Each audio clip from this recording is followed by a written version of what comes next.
you have returned. Splendid. Do mind the carpet, it's been stained with spilled ideology.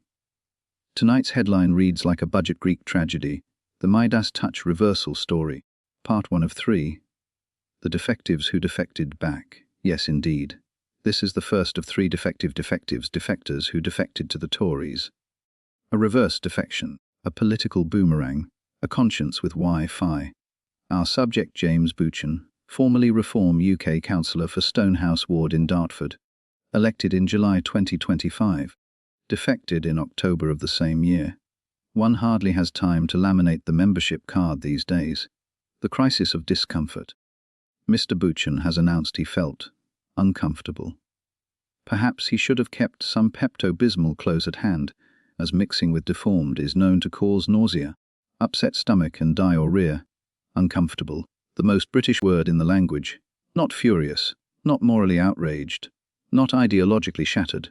Uncomfortable. Like a mildly overcooked scone. He says he wants to look his family in the eye and declare, "That's not who I am." Mr. Buchan likes his racism the same way he likes his curries casual but mild. The mirror test. Politics' most inconvenient accessory. And what triggered this sudden outbreak of self-reflection? Reform UK's proposal to scrap indefinite leave to remain. The policy that provoked the panic now. For those playing along at home, indefinite leave to remain, or ILR, is what allows non-UK nationals who've lived and worked here for 5 years to settle permanently. It means they can live here, work here, study here, apply for benefits if eligible. Yes, benefits. Frog, Arge and Deformed like to give the gammons the impression that every immigrant is claiming benefits, lives in a council house and gets a free mobile phone, and eventually apply for citizenship. It is, in short, how someone builds a life instead of renting one. Deformed proposed scrapping ILR and replacing it with renewable visas. Translation: congratulations on building your life here. Please reapply for permission to keep it. Mr. Buchan described this as creating a huge amount of fear and anxiety, which is an interesting revelation, given Reform's entire branding strategy is essentially fear and anxiety trademark UK Limited. Inside the machine, Buchan stated, having seen Reform from the inside, I've concluded the party doesn't really have the experience or ambition. Mr. Buchan saw for himself what an in-depth colonoscopy really looks like. That is not a disagreement with policy. That is discovering the restaurant kitchen and quietly putting your coat back on. He further accused the party of having a pretty unfortunate way of treating people. Mr. Buchan prefers his racism to at least be polite and say, please go back to your own country. Now that is some detective-worthy phrasing. Not scandalous, not abusive, just unfortunate, like an accidental knee in one's democracies. The deformed response. A Reform source responded with the grace of a jilted ballroom dancer. He should resign his seat, but he won't because he knows he will lose under the Tory banner. Yes. Nothing says we wish him well like he's terrified of voters. They also look forward to winning the seat back. Politics, my dear viewer, is the only sport where you defect mid-match and both teams claim you're cheating. The Conservative embrace. Enter Jeremy Kite, Conservative Council leader, who welcomed Buchan warmly. Getting elected isn't about power, it's about service. Yes. And I imagine kittens also deliver council leaflets. The embrace was swift, almost rehearsed. Because in local politics, numbers matter. And defectors are like buy one get one free councillors, although the rest of us wish that Deformed would just bog off. The Midas touch reversal. Now, let us examine the title of our case, the Midas touch reversal. Midas turned everything to gold. Modern politics turns everything into a branding opportunity. Buchan won his seat for Deform in a by-election in July 2025. 3 months later, he defects. That is not ideological evolution. That is political speed dating. One suspects the campaign leaflets are still warm from the printer. The deduction. Observe the timeline carefully. Wins seat under Reform banner. Observes policy proposals. Feels discomfort. Announces moral awakening. Joins Conservatives. Keeps seat. Keeps seat. Now that, dear viewer, is the key detail. Deform says he should resign and fight again under the Tory banner. he has declined. Which means the voters who elected Reform now have a Conservative councillor. But will they notice the difference? Democracy in England is occasionally more interpretive dance than clear choreography. The real issue, if it is one indefinite leave to remain or ILR. Let us not lose sight of the central policy. Reform proposed removing ILR and replacing it with renewable visas. This would affect thousands of legally resident workers, many of whom arrived under policies introduced during Spaffer-lying Torag Johnson's premiership, sometimes called the Boris Wave or Spaffer Wave to you and me. By January next year, the first of those migrants reach eligibility for ILR, so timing as ever is everything. Scrapping ILR is not administrative tidying. It is existential instability for families who have built their lives here. Buchan called it devastating, which raises the obvious detective question. Did he not read the party literature before July?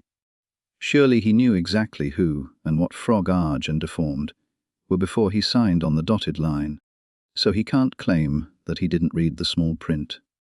Or did the smell of Deformed's manure not reach his nostrils when the victory was fresh? Principle or positioning? Here is the eternal puzzle of the defective defector. Is this courage or calibration? He says Deform relies on rhetoric and slogans. He says they lack experience and ambition. He says he felt uncomfortable. Yet he stood for them, campaigned for them, won for them. Politics is not a blind date. You generally know who you're dining with. Unless, of course, you preferred not to notice until dessert. The conclusion, the eye test. Mr. Buchan says he wants to look his family in the eye, a noble aspiration. But the voters of Stonehouse Ward may also wish to look at their ballot papers and ask, is that who we voted for? The detective's verdict. This is not a scandal. It is not villainy. It is something far more English. A late-onset attack of conscience combined with strategic survivability. The Midas touch reversal indeed. He touched Deform and won gold, then decided the gold felt slightly radioactive. So he swapped pockets. The outro. Politics, my dear viewer, is no longer left versus right. It is comfort versus discomfort, and brand versus viability, seat versus soul, and in this curious case of the defective who defected back, the only permanent resident appears to be irony. Until next time. Like, subscribe. Question everything, because in this England, the only thing truly indefinite is political leave to remain.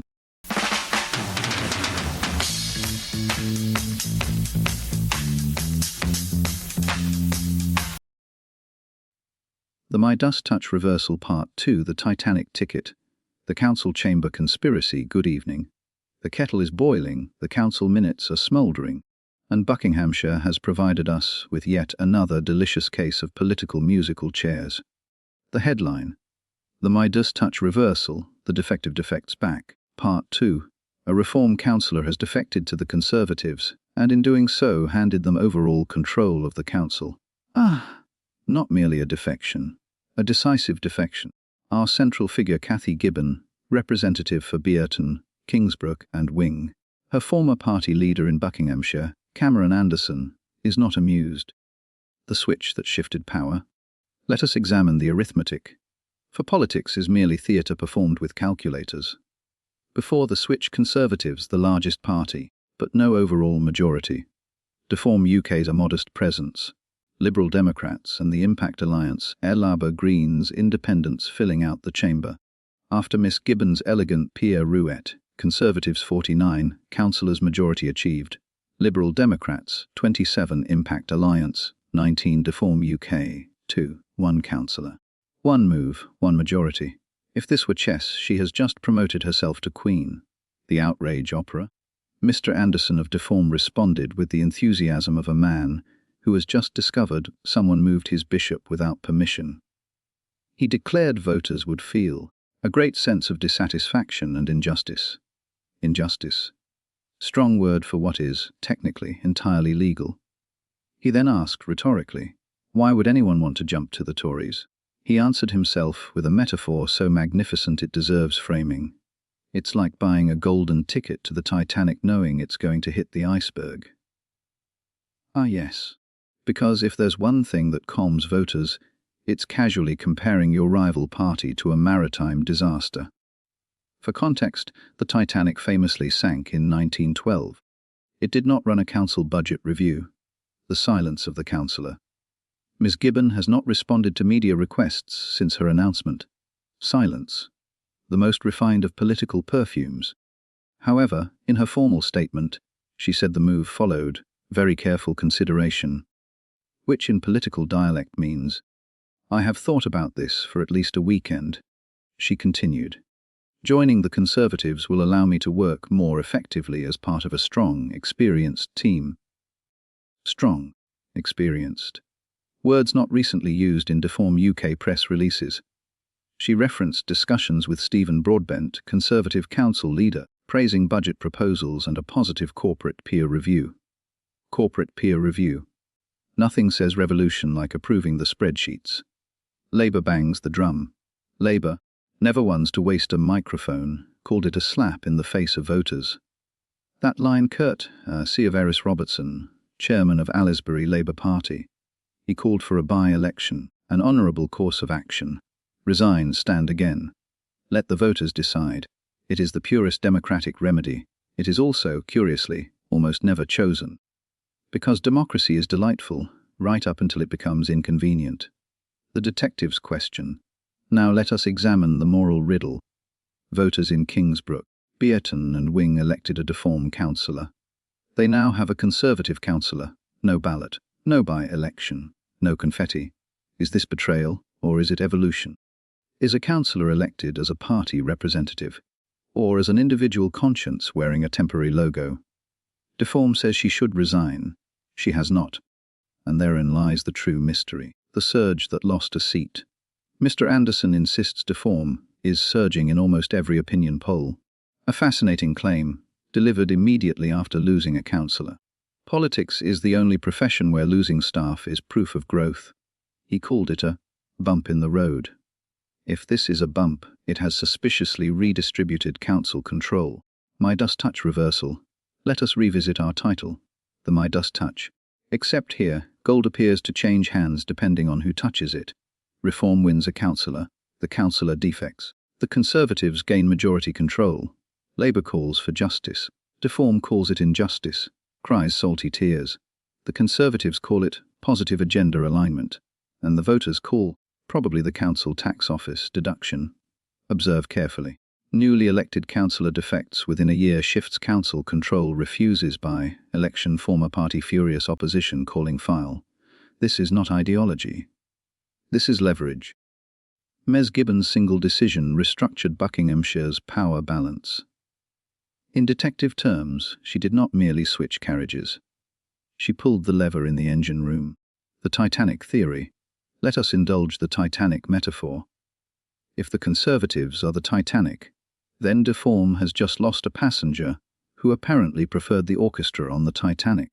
But metaphors like icebergs can be misleading. Because from where I'm standing, the real ship at risk is voter trust. Each defection chips away at the simple premise. You voted for X, you now have Y. Repeat often enough, and the ballot becomes interpretive fiction. Conclusion, power over principle and purity. Miss Gibbon says she wants to work more effectively. Deform says injustice, Labour says by-election. Conservatives say positive agenda. The truth, local politics is not about grand ideology. It is about numbers. 49 is a majority. 2 is merely a footnote. And one councillor made all the difference. The Midas touch reversal indeed. Because in Buckinghamshire, gold is not ideological purity. It is control of the council chamber. Outro. So, ends part 2 of our defective defector saga. Will there be a by-election? Unlikely. Will Deform recover the seat? Possibly. Will voters remember or even care? That is the only mystery that matters. Until next time, like, subscribe, question everything. Because in modern local politics, the only thing truly stable is instability.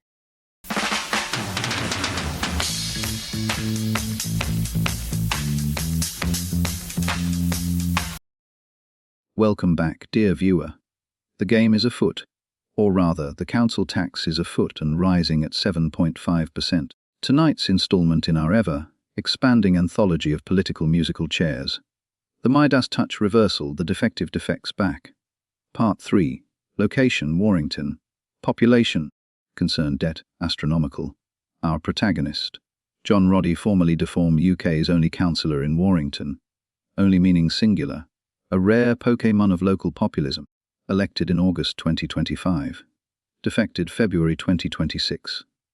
One barely has time to order the letterhead. The £1.8 billion elephant. Before we dissect the defection, let us examine the corpse in the room. Warrington Borough Council built up a £1.8 billion debt through a commercial strategy that has since been declared a monumental failure. The government intervened last summer. Cuts are coming. Council tax rising by 7.5%. Streetlights dimming. Public services trimmed. If this were a detective novel, we would call it The Curious Case of the Missing Billions. Instead, we call it local government finance. Fireman Roddy raises the alarm. Mr. Roddy claims he raised detailed concerns with Deform about Warrington's financial position. Emails, he says, went unanswered. Silence. Again, silence is politics' most reliable ringtone, he stated. Deform lacks a credible team structure. They have headlines but no detailed local policy. Headlines without homework. Protest without paperwork. He accused them of treating Warrington's financial crisis as not a priority, which, in a town staring at £1.8 billion worth of regret, is rather like deformed councillors fiddling while Warrington burned. Deform strikes back. Deform responded with what can only be described as the "no, you're fired" defence. They claim Mr. Roddy was not a defector. He was expelled. Expelled for allegedly aiming to intentionally damage the interests of Reform UK. A saboteur and insurgent, but aren't Deformed all about being the insurgent party? One must admire the choreography. If a councillor leaves, call it betrayal. If a councillor criticises you, call it sabotage. If a councillor joins the Conservatives, call security. Either way, he now sits with the Tories. The warm Tory embrace. Enter Carr the Snake, aka Rob Tynan, who welcomed Roddy warmly. Tynan declared that Warrington needs robust challenge, detailed financial scrutiny, a credible recovery plan. Ah yes, 3 phrases never once printed on a Deform leaflet. The Conservatives now have 2 councillors. 2. A doubling of strength, from solo act to do it. Formidable. The social media confession. Mr. Roddy took to Facebook, the modern equivalent of carving declarations into stone tablets while your bush is on fire. He wrote, "The future of the town must come first." A noble sentiment, he lamented. Labour's risky decisions, the 1.4 to 1.8 billion debt, debate council tax rises, proposed cuts, dimmed lights, safety concerns, and concluded Deform offered no serious engagement. In detective terms, this is less an ideological shift and more a managerial frustration. The pattern recognition now. Let us observe the recurring structure of these Midas touch cases. 1. Reform wins a by-election. 2. Councillor observes local governance is complicated. 3. Councillor asks for a detailed policy. 4. Emails echo in the void. 5. Councillor defects to Conservatives. 6. Deform claims injustice or expulsion because they are always the victim. This is no longer a coincidence. It is a template, a blueprint. The real mystery. Why does this keep happening? The answer is painfully simple. Winning a protest vote is exhilarating. Running a council that has £1.8 billion in debt is arithmetic. Protest politics thrives on national slogans. Local politics requires spreadsheets. And spreadsheets are notoriously resistant to outrage. The Titanic Revisited, in Part 2, Reform compared the Conservatives to the Titanic. In Warrington, however, the iceberg appears to be debt. If Deform is the lifeboat of moral clarity, it seems several passengers are rowing back toward the allegedly sinking ship. Curious behavior for men and women who supposedly boarded a vessel of doom. Integrity or just inconvenience? Mr. Roddy says Deform ignored financial reality. Deform says Roddy tried to damage the party. Both cannot be entirely correct. But one thing is certain: when the only councillor in a town leaves your party within 6 months. It is not a surge, it is a structural leak. The final deduction observed the deeper truth. Deform thrives on national discontent. But councils do not run on vibes or feelings. They run on borrowing ratios, bond interest, and bin collection contracts. Sadly, Mr. Roddy discovered that shouting at Labour does not automatically rebalance £1.8 billion of debt after getting a bad case of buyer's remorse. So he joined the Tories, not because the Tories are saints, but because they have committees and structure and don't write their plans on the back of a fag packet, most of the time, hello failing grayling. It is less a romance, more of a migration toward operational functionality. The Midas revisited for the last time. The Midas touch once turned everything to gold. Modern politics turns everything into headlines, but headlines do not audit accounts. In Warrington, the gold is not ideology. It is fiscal responsibility, and if Deform cannot provide it locally, councillors appear to be wandering off in search of it. Dim streetlights, even dimmer councillors. 3 parts. 3 defectors. 3 councils shifted. In Dartford, discomfort. In Buckinghamshire, majority control. In Warrington, financial reality. Each time Deform wins enthusiasm and loses councillors. Is this betrayal? Or simply gravity pulling idealism toward administration? The Detectives' verdict: Deform is very good at winning at the door. The Conservatives are better at holding filing cabinets. Until next time, like, subscribe, audit everything. Because in English politics, the only thing more unstable than ideology is a council budget. Normal service will be resumed soon, well as normal as things can be given the depths of madness that I must plumb as I dive back into the list of defective Tory MPs that have sold their souls and gold fillings and joined Frog Argy's deformed UK Party plc.